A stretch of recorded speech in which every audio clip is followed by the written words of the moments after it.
Hello बच्चों, आज मैं स्टार्ट कर रहा हूँ क्वेश्चन नंबर 21।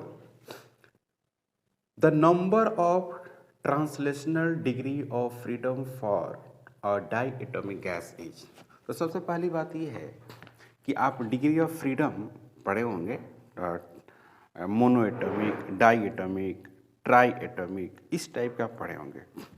तो आपको बताया गया होगा कि मोनो एटॉमिक का और डाई एटॉमिक का अलग अलग टेबल में आपको बताया गया होगा। तो ट्रांसलेशनल में मोनो एटॉमिक है ना, ट्रांसलेशनल में डाई एटॉमिक। तो ट्रांसलेशनल का 3 होता है। सबसे बड़ी बात ये हुआ, ट्रांसलेशनल जो है, ट्रांसलेशनल डिग्री ऑफ फ्रीडम जो होता है 3 होता है। 3 डिग्री ऑफ फ्रीडम, इसको बोलते हैं degree of freedom, degree of freedom बोलते हैं। तो ऑप्शन में हो गया आपको बी ऑप्शन है 22। 22 में है a polyatomic gas with n degree of freedom has mean energy per molecule is given by। सबसे पहली बात कि एनर्जी जो होती है यहाँ पर, है ना, पॉली एटॉमिक के लिए है। तो इसमें पढ़े होंगे, ये भी फार्मूला ही है ना।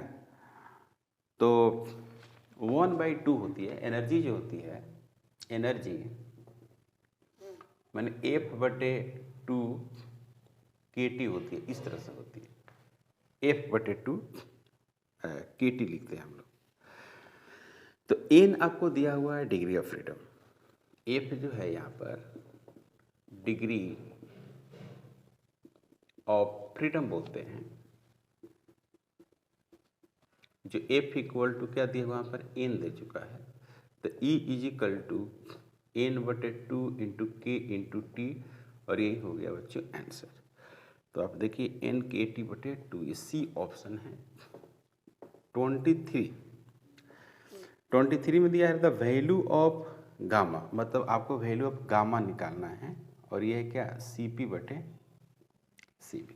Okay, for hydrogen, helium and another ideal diatomic gas X whose molecules are not rigid but the additional vibrational mode respectively equal to। तो आप एक ऐसे फार्मूला पढ़े होंगे, ऐसे फार्मूला होगा gamma equal to 1+2 divided by F. अब बात रही कि एफ जो है वो डिग्री ऑफ फ्रीडम। बच्चों एफ को हम लोग पढ़ते हैं डिग्री ऑफ फ्रीडम। एफ जो हो गई वो हो गई डिग्री ऑफ फ्रीडम। अब अलग अलग जैसे डायएटॉमिक है ना, मोनोएटॉमिक और ट्राईएटॉमिक, इन सभी के लिए आप अलग अलग इसकी वैल्यूज पढ़े होंगे, है ना। जैसे कि जैसे H2 हो गया, तो ये हो गया आपको डायएटॉमिक, तो इसका आप पढ़े होंगे। जैसे H2 की अगर हम बात करें तो ये होता है डायएटॉमिक, होता है डायएटॉमिक।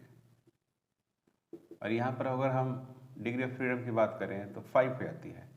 तो यहाँ पर गामा जो होगा 1 हो जाएगा 2 डिवाइडेड बाई 5, तो ये हो गया 7/5 हो गया। दूसरा आपको था बच्चों,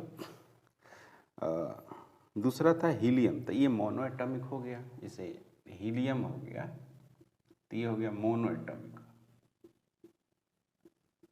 तो इसका जो डिग्री ऑफ फ्रीडम होता है वो कितना होता है, 3 होता है।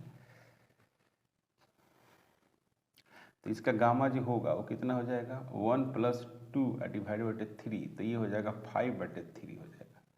और जो तीसरा है वो X है। तो X में हो गया आपको हाई टेम्परेचर की वैल्यू जो है ना, X आपको है,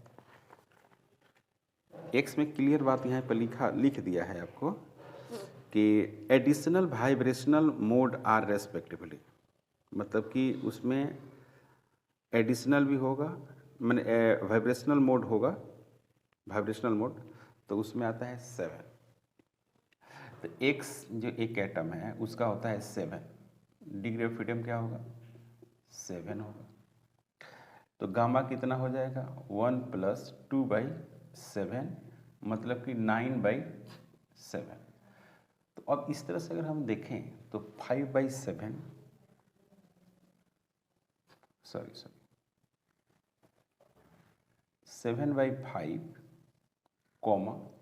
5/3, 9/7। अब देखना होगा कि ऐसा ऑप्शन है क्या। तो पहला ही ऑप्शन तो है, पहला ऑप्शन होगा।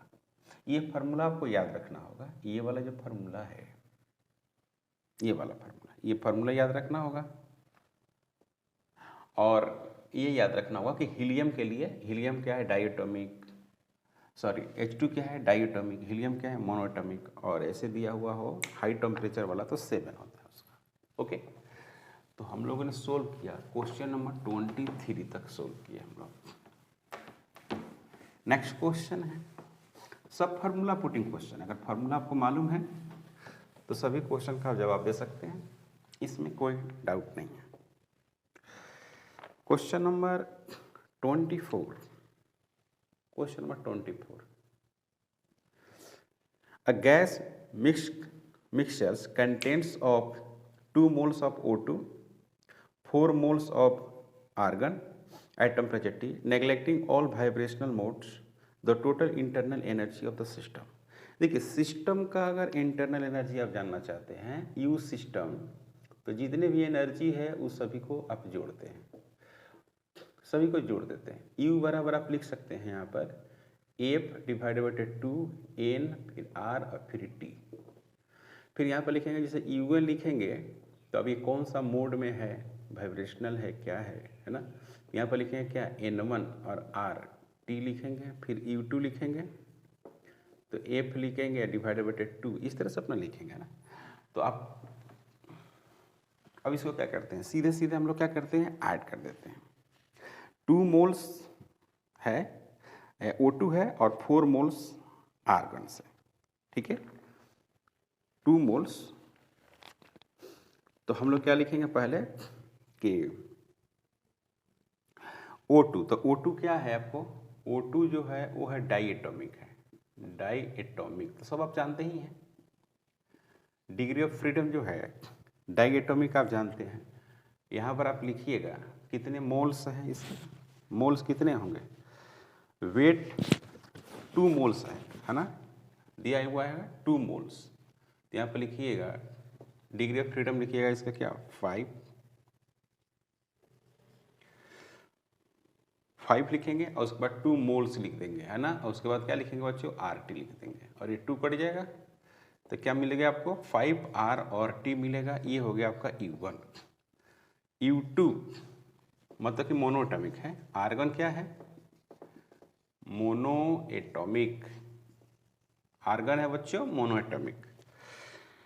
तो आर्गन है मोनोएटॉमिक तो लिखेंगे क्या U2 = बिल्कुल, और ये कितना मोल्स है तो 4 मोल्स है, और ये क्या है मोनोएटॉमिक है तो 3 हो जाएगा /2 हो जाएगा, R और T हो जाएगा, ये कट जाएगा 2 तो ये हो जाएगा 6RT, ये हो गया U2।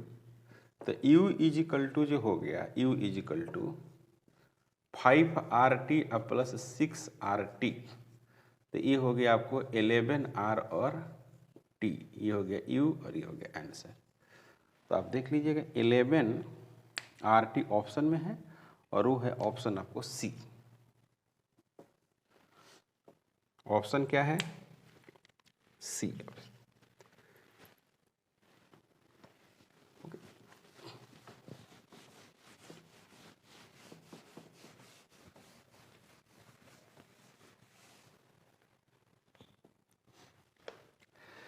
Question number 25, question number 25 क्या है, क्वेश्चन नंबर 25 पहले पढ़ लीजिए।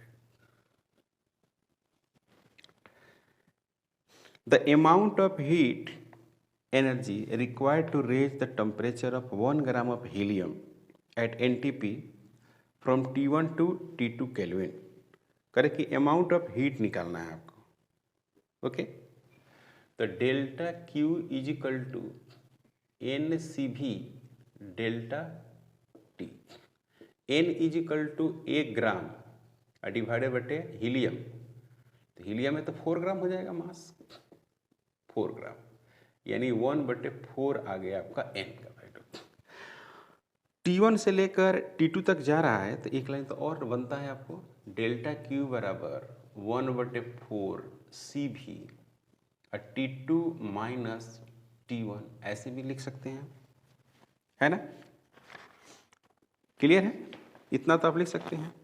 और सी भी इज इक्वल टू हीलियम है, तो हीलियम आपको पता है मोनोएटॉमिक है, तो सी भी का जो वैल्यू लिखते हैं आप, वो लिखते हैं आर, और गामा -1 लिखते हैं, गामा -1। अब गामा जो लिखते हैं आप, हीलियम, हीलियम क्या है? मोनोटॉमिक है, तो गामा इज इक्वल टू जो लिखते हैं 1 + 2 डिवाइडेड बटे 3 लिखते हैं, यानी 5/3 लिखते हैं। तो यहाँ पर आप लिख दीजिए सी भी is equal to R divided बटे 5/3 -1, इसको सोल्व करेंगे तो 3r डिवाइडेड बटे 2 आएगा सी वी। फिर सी वी का वैल्यू वहाँ पुट कर दीजिए, तो delta Q is equal to 1/4 into 3 divided बटे 2 into R into T2 minus T1। 3r divided बटे 8 is equal to T2 minus T1, यहाँ पर क्या होगा? Delta Q. ये वैल्यूज होगी, है ना?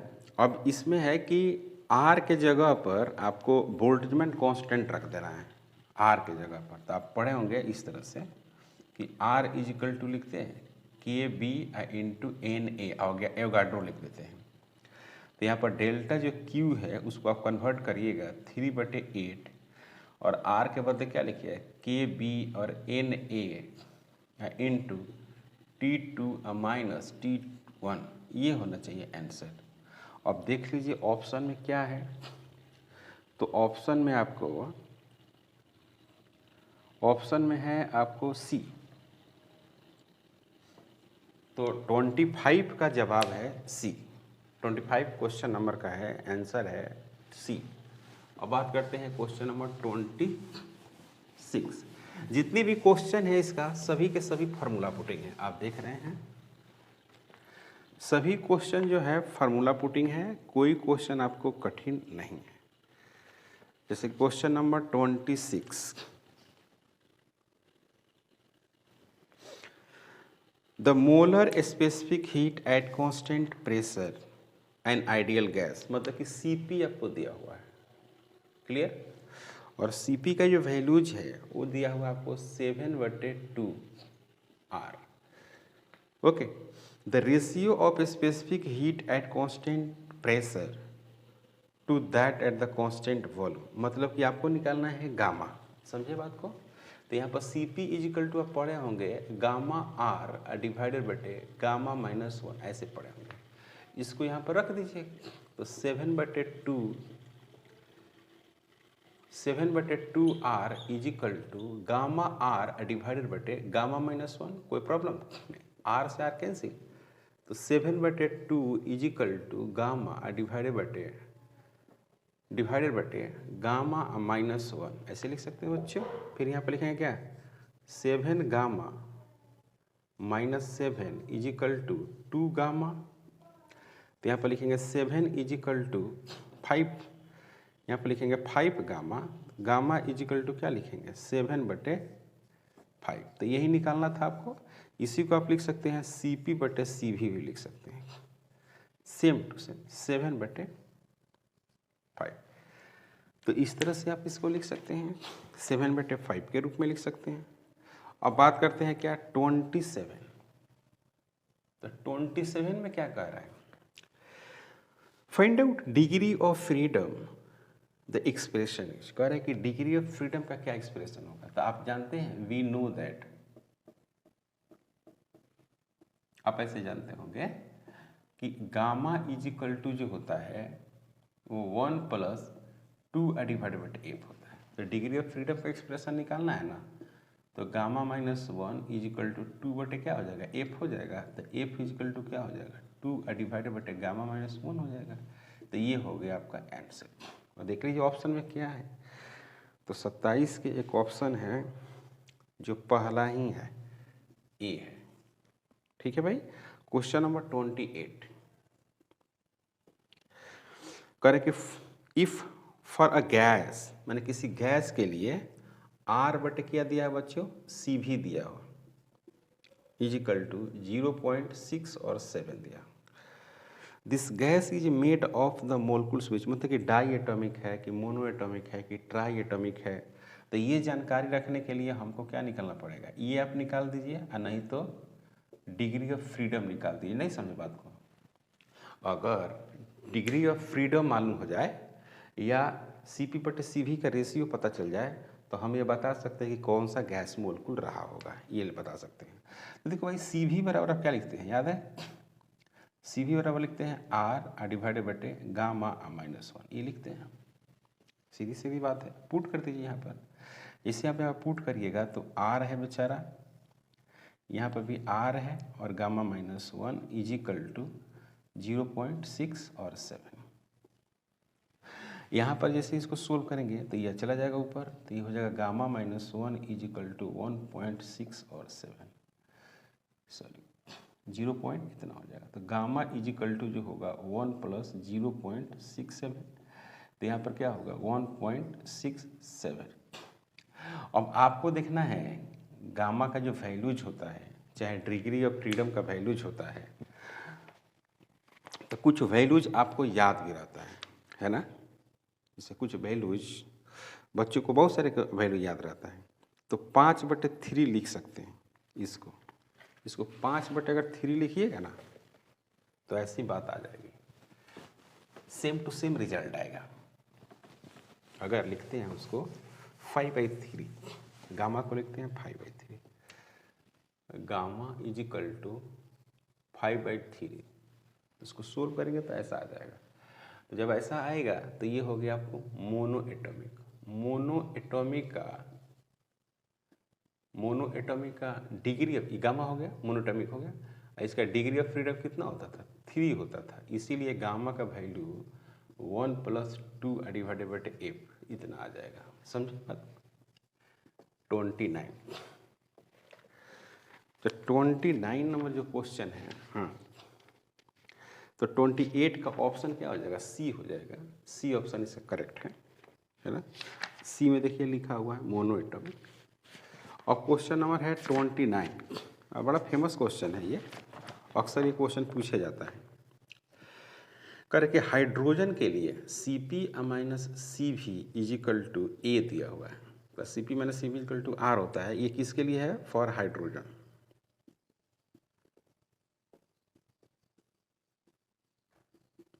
For hydrogen. अब फिर क्या दिया हुआ है, Cp-CV is equal to B दिया हुआ है। ये दिया हुआ है किसके लिए, फॉर ऑक्सीजन।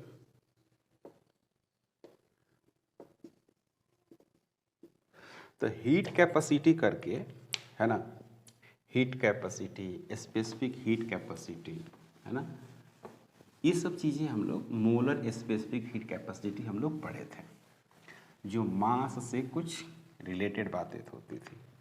तो यहाँ भी कुछ ऐसे ही है, हमको ए और बी दो कांस्टेंट है, तो इन दोनों कांस्टेंट का एक रिलेशन टाइप की बात करना है।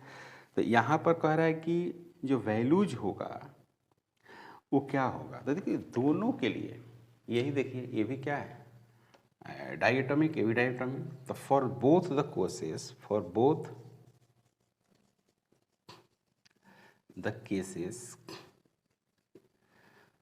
बोथ द केसेस आर बराबर क्या होगा, कांस्टेंट वैल्यू हो जाएगा, मैंने कांस्टेंट रहेगा, मैंने आर रहेगा, मैंने बोथ द वैल्यूज, हाँ सही, आर कांस्टेंट, मैंने ए बराबर क्या होगा, बी होगा, दोनों के लिए सेम होगा। ए कितना होगा, आर होगा। तो Cp-CV equal to R, Cp-CV equal to R, सभी के लिए सेम वैल्यू होगा। कहानी खत्म। ओके, अब है क्वेश्चन नंबर 30 जिसको हम लोग बोलते हैं। तो ये थोड़ा सा न्यूमेरिकल टाइप्स हो गया।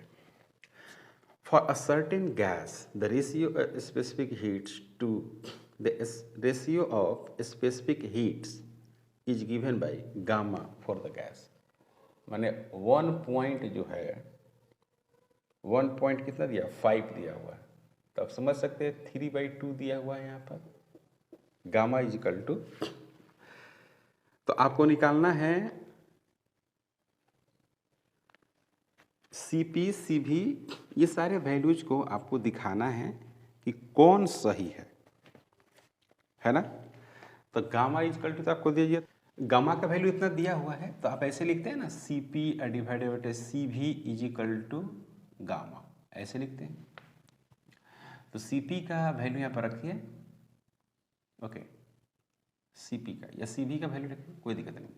CP डिवाइडेड बटे CV इजिकल टू गामा 3/2। तो CV इजिकल टू जो लिखेंगे वो लिखेंगे 2/3 और यहाँ पर लिखेंगे CP। फिर अगर CP minus CV equal to R बटे क्या लिखते हैं हम लोग J लिखते हैं। CV का वैल्यू पुट करेंगे CP माइनस 2/3 CP, यहाँ पर लिखेंगे R बटे J। तो यहाँ पर क्या लिखेंगे, यहाँ पर लिखेंगे CP डिवाइडेड बटे 3 इजिकल टू R बटे J। तो यहाँ पर हो जाएगा, अगर CP की वैल्यू देखें तो 3R डिवाइडेड बटे कितना J।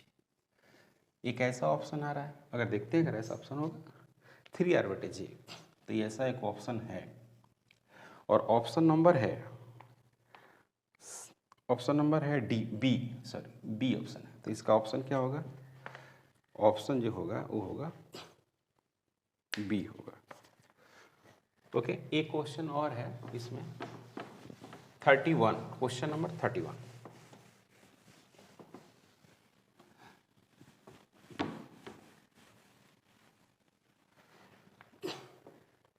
क्वेश्चन नंबर 31 करे कि the mean free path for a gas with molecular diameter D and a number density N can be expressed as। तो काफ़ी सिंपल है, तो फार्मूला है 31 जो है कुछ नहीं, आप सोल्व कर सकते हैं, फार्मूला है बिल्कुल।